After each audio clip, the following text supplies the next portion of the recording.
Sore semuanya. Jadi waktunya berapa lama, Mas? 20 presentasi. 10 menit tadi. Jadi ada tadi kok. Mohon maaf kami tidak menyediakan slide, jadi mungkin bercerita aja ya. Untuk workflow-nya ini kami memiliki mungkin 3 komponen yang berbeda. Yang pertama adalah si OpenStack-nya sendiri. Lalu yang kedua, saya bukan orang IS, jadi mungkin kurang tahu terminologi yang sebenarnya seperti apa. Tapi kita menyediakan koordinator yang menggunakan REST API. Saya menyebutnya sih REST listener-nya, yang nanti dimana dia mendapatkan get, post, dan seterusnya. Dan yang komponen yang satunya lagi adalah web interface-nya sendiri.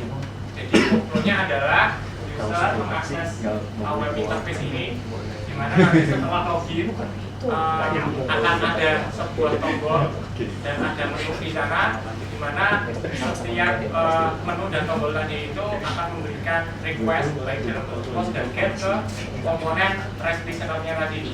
Di mana REST listener-nya tadi ketika mendapat trigger tadi akan mengeksekusi baris kode yang kebetulan dibuat menggunakan kode Python, yang karena kita melakukan OpenStack, kode Python tadi juga berhubungan dengan OpenStack-nya sendiri, dan kebetulan OpenStack sudah menyediakan REST API juga aslinya, tapi kita memanfaatkan Nova Client Python API. Tapi aslinya itu juga REST API juga. Gitu. Terus untuk demonya, untuk supaya lebih jelas. Oh begini, oh ya, maaf. Jadi pembagian kerjanya dari workflow tadi, untuk masalah web, tampilan dan lain sebagainya, kita lebih menggunakan HTML dan Ajax. Tapi untuk berikutnya silahkan dijelaskan. Nanti dijelaskan oleh Mas Gofar. Terus nanti ada untuk otomasi, karena kita tidak cuma mengakses OpenStack-nya, kita juga nanti mengakses router Cisco-nya dan VM-nya. Untuk VM-nya kita menggunakan Ansible yang nanti dijelaskan oleh Mas Oka.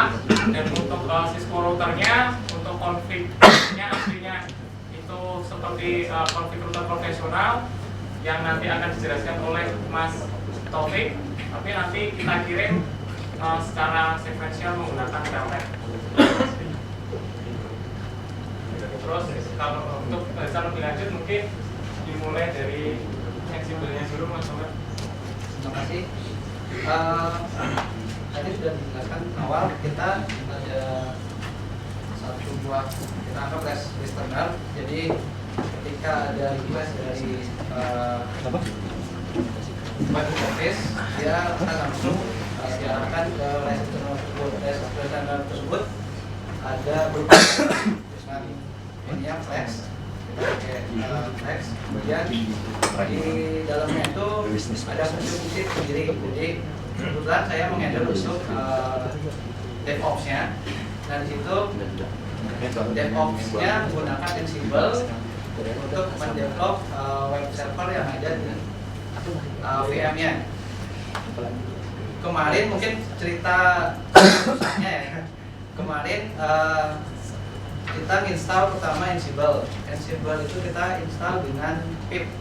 Nah, ternyata dengan install pip tersebut menyebabkan bentrok dengan konflik package dengan si OpenStack. OpenStack-nya karena dengan pip dia versi yang lebih tinggi daripada DevStack digunakan untuk demo ini. Kemudian jadi kemarin tuh kita banyak troubleshoot, saya tuh troubleshoot OpenStack kita nggak nyala selama setengah hari dari jam 6 sampai malam kita unstack lagi, kemudian stack ulang, kemudian kita lihat di lognya ternyata memang penyebabnya adalah konflik package tadi. Jadi kita delete semua, kemudian di stack lagi. Kemudian di Ansible-nya tersebut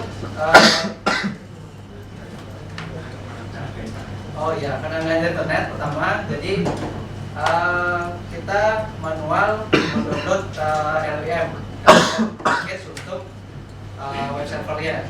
Jadi si Ansible itu bekerjanya pertama dia akan mengcopy LVM paket itu ke VM yang dituju. Setelah di copy kemudian di install.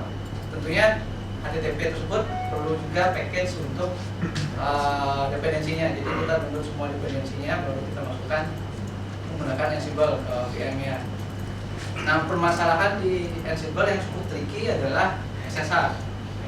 Ya, karena di sana ketika ngeklik ini kita bikin programnya bisa dilihat satu tombol itu dari mulai create VM sampai dengan web server aktif itu satu tombol.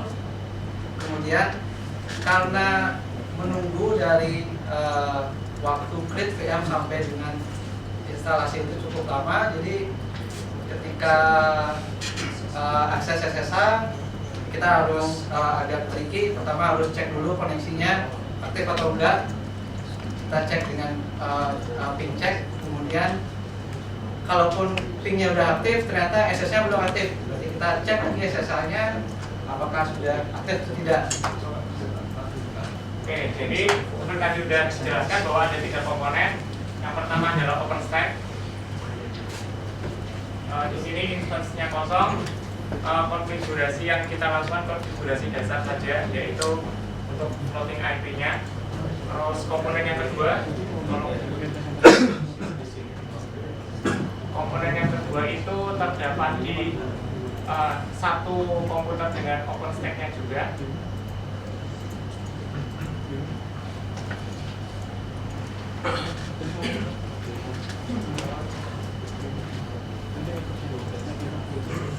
Jadi kita mengeksekusi script Python f_1218 yang dia sebagai kita menyebutnya REST listener.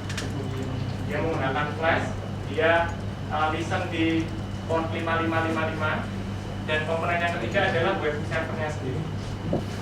Web servernya itu kebetulan ada di tidak kita masukkan ke host OpenStack-nya juga, tapi ada di komputer, ada di PC. Jadi karena kita terpolusi dengan nasihat Pak Imawan kemarin bahwa cukup dengan satu tombol menyelesaikan semuanya, maka kami membuat sebuah, kita menyebutnya holy button, Pak. Itu kalau nggak mau dapat tambahan poin di portal bisa. Jadi yang dilakukan ini adalah kita mempunyai ekspektasi lebih bahwa nanti bakal ada, kita mau memanfaatkan postnya itu menggunakan form yang ada inputan. Tapi untuk saat ini yang bisa kami kerjakan hanya untuk saat ini adalah untuk create web server saja. Ini diklik koneksi usernya. Sininya Sini membuat sebuah VM di dalam OpenStack-nya. Dia membuild, kita monitoring terus apakah dia sudah terbuat atau belum. Statusnya aktif itu berarti udah selesai spawning dari VM. Nah di sini kan karena si VM itu penting pakai image-nya di Fedora, jadi kita kan harus kirim apa? SMP lah istilahnya. Jadi ini masih penting atau enggak? Nah, setelah penting kita juga cek ini SSH sudah pas. Itu dilakukan sama administratornya juga. Biasanya waktunya hampir 60 pakai update. Baik, bagaimana?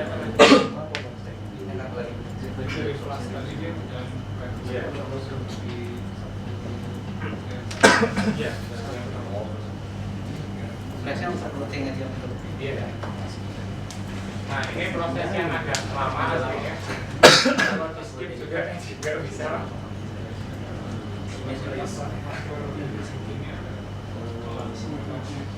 Kita tunggu saja. Iya. Karena kita cek koneksinya dulu. Habis itu baru cek akses dan aplikasi. Begitu game ini siapa yang akan terjadi? begitu setelah VM image dia akan ngelakuin namanya SSH dulu, SSH ke dalam si VM-nya. Kalau VM-nya oke, booting SSH bisa, maka dia akan Ansible jalan mengkopiin sebuah namanya Tiny Apache karena HTTPD banyak sekali dependensinya. Tiny Apache kecil, hanya butuh 2 paket, Tiny sama logo saja. Kita kopikan dua RPM paket itu, setelah itu install koneksi. Ini udah bisa replay tapi SSH-nya belum jalan. Ini masih ngecek SSH-nya. Sekarang ngecek port 2. Ini SSH is not ready yet. Ini berjalan agak lama juga. Jadi masuk ke service life cycle ya? Iya. Service monitoring life cycle.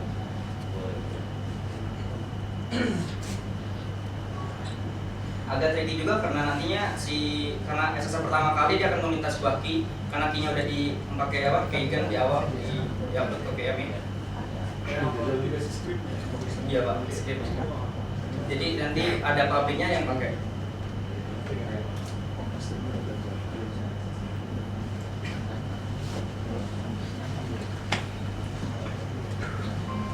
Sambil nunggu ada yang mau bertanya? Udah lihat.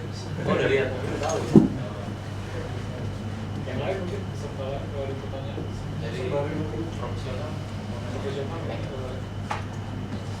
Ini udah masuk ke dalam VM-nya. Ini Ansible udah jalan. Dia gathering packing menjalankan sebuah teksnya. Teksnya itu mulai dari kopinya itu dari apa? Dari si stack-nya, si Ubuntu itu copy package ke si VM untuk menjalani web server. Karena kebutuhannya kan untuk mengaktifkan HTTP access.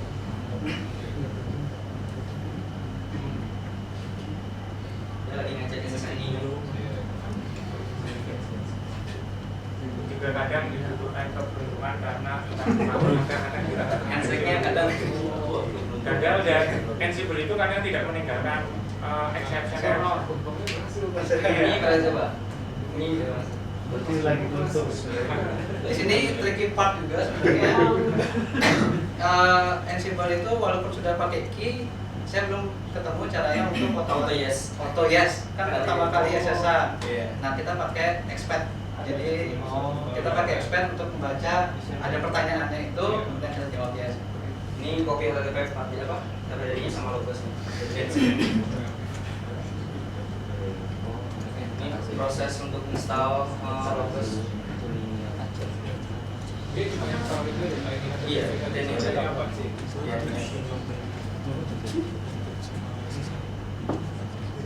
Dia misalnya berarti kita main ke internet dulu. Enggak, Pak. Karena kita yang download dulu Oh, jadi langsung RPM-nya, terus copy ke si OpenStack-nya, OpenStack lalu copy lagi ke si VM. Oh, gimana cara nge-push-nya pakai yang di copy? Ansible-nya. Oh, Ansible yang copy Iya, di ini proses di sini, Pak. SCP. Ya, SCP. Ini udah selesai cengnya 6, nggak ada file. Oke. Oke, ketika sudah ada tulisan bahwa Holy Button is working, artinya proses sudah selesai. Dan di dashboard. Ini otomatis juga nge-push untuk konfigurasinya, mulai dari router 1 kita nge-push untuk konfigurasi OSPF-nya, dibantu dari rekan mentornya tadi untuk konfigurasinya. Terus di router 2-nya ada ECL, ada ACL, terus ketiga-tiganya di router ketiganya itu ada POS. Sebelum itu isi web, tunjukin dulu dong konfignya. Routernya. Maksudnya di ini yang di Python-nya, Pak. device. Ya, maksudnya di device yang udah di push.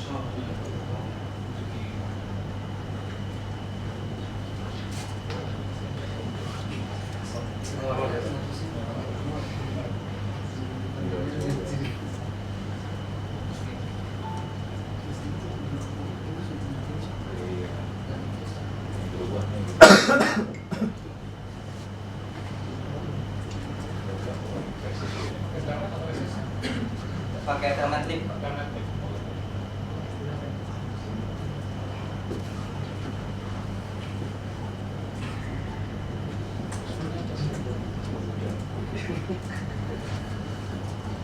Di sini ada dulu pentingnya. Jadi sini kita untuk post konfigurasinya ada 3. Yang pertama kita harus masukin sama IP route-nya. IP antivirusnya selesai, baru ada disebut connect.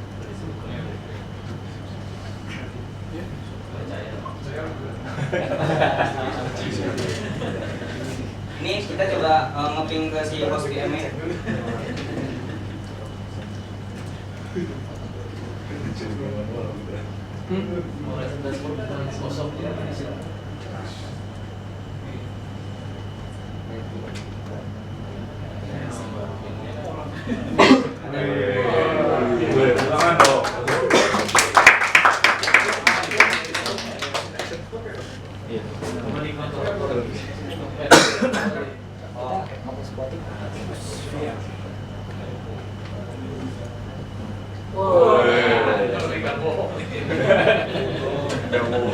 Boleh ngetes nge-ping nggak?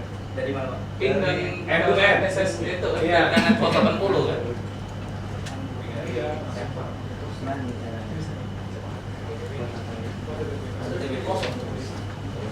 Terus dia ya.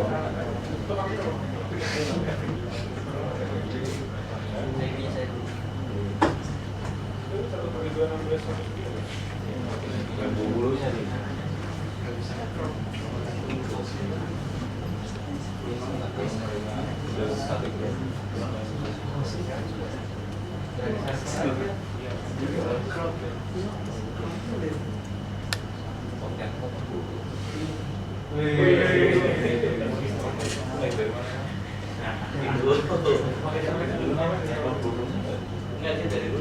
Ini open untuk itu service akhirnya dari root ini ada 1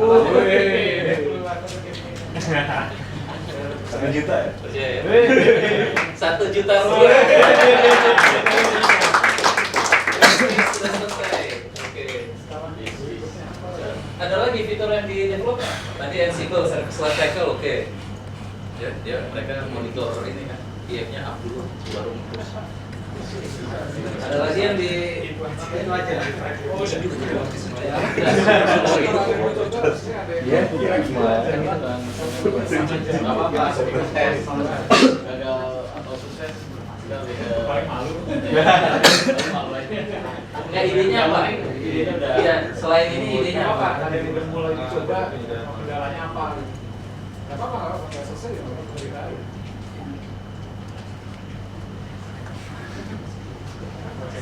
sebenarnya kan Maksudnya yang mau deh, yang mau, tapi kendalanya. Seperti tadi sudah dijelaskan di awal kan aslinya kan kita ingin ada sebelum ngeklik itu nggak langsung eksekusi, tapi user pun nanti minta oke di sini web server aja gitu. Tapi mungkin nanti dia kepingin misalnya ada sebuah Linux yang udah diinstal misalnya npm atau apa gitu. Nah, kita pengen kayak gitu, tapi kan idenya adalah kita menyiapkan VM-nya dulu sudah jadi yang udah terinstal. Tapi karena waktu ya karena kita 30 jam dan kendala teknis ya mohon maaf hal itu belum bisa diwujudkan. Kalau sampai finish kira-kira berapa jam? Kalau Waktu ini kerjanya lah, waktu kerjanya aja. Waktu kerjanya. Kalau terus syuting yang aneh-aneh. ya karena tinggal menyiapkan dan menyiapkan VM Linux-nya paling sehari. Oh, berarti besok pulang ya? Masih boleh kan dari kantor? Masih ada waktu. Kalau begadang lagi. Memang begadang lagi. Ada lagi tambahan fitur? Ada yang coba diimplementasi belum berhasil? Udah gitu tadi yang Ya. Iya. Kita juga pengen tadi ada usaha di akhir untuk ingin menampilkan mana ya? Jadi kita ingin menampilkan aplikasi, jadi pengganti dashboard Horizon-nya gitu. Oke.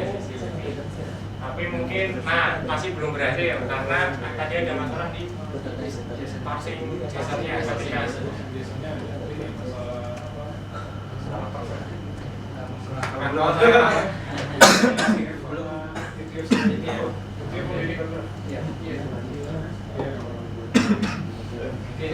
Terima kasih.